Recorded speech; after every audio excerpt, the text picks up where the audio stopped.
لا.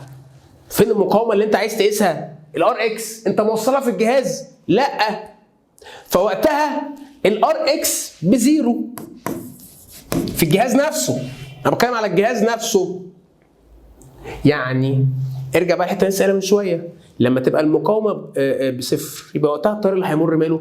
اكبر قيمه عندك. لو جيت بصيت على الجهاز بتاعك محتاج اخلي هنا قدام الاي جي اكبر تيار ان المقاومه عندك بصفر.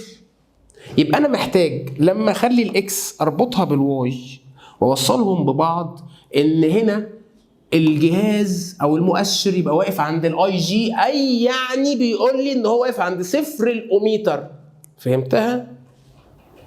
يبقى انا هنا محتاج اعمل بقى معايره للجهاز. يعني ايه معايره للجهاز؟ يعني اقعد اتحكم في مين؟ في الار في اللي هي المقاومه المتغيره بتاعتك وانت موصل الطرفين ببعض.